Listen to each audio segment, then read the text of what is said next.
खबर शामिल करेंगे। भारत की रियासती स्पॉन्सर्ड दहशतगर्दी आलमी अमन के लिए संगीन खतरा बन गई है। बांग्लादेशी नौजवान रहनुमा उस्मान हादी के कत्ल के बाद एक और सियासी रहनुमा भारतीय दहशतगर्दों के निशाने पर आ गया।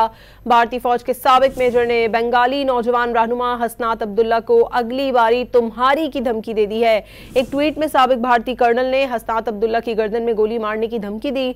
पाकिस्तान 12 आलमी सतह पर शवाहिद के साथ भारत की रियासती दहशतगर्दी बेनकाब कर चुका है। भारत रॉ के जरिए रियासती दहशतगर्दी की पॉलिसी पर अमल दरामद करवा रहा है। भारत की हिंदुत्व सोच के ज़रिए असर पुरतशद्दुद तौसीफ पसंदाना अज़ाइम न सिर्फ जनूबी एशिया बल्कि पूरी दुनिया के लिए खतरा बन चुके हैं। सिडनी हमले में भी भारतीय शहरियों के मुलव्वस होने की तस्दीक हो चुकी। साबिक कैनेडियन वज़ीर आज़म जस्टिन ट्रूडो ने भारतीय सफारतकारों की शरपसंद अनासर से राब्तों को बेनकाब किया था। कैनेडियन सरजमीन पर खालिस्तान रहनुमा हरदीप सिंह निजर के कत्ल पर कई माह तक कनाडा और भारत के सफारती ताल्लुकात मुअत्तल रहे। अमेरिका में सिख फॉर जस्टिस के सरबराह के कत्ल की साजिश पर भारतीय शहरी गिरफ्तार हो चुका है। श्रीलंका में भारत तामिल दहशतगर्दों को दहाइयों तक सपोर्ट करता रहा, जो बदतरीन खाना जंगी का बायस बने रहे। खुद भारतीय शहरी बिलखुसूस अकलियत भी रियासती दहशतगर्दी से महफूज नहीं है।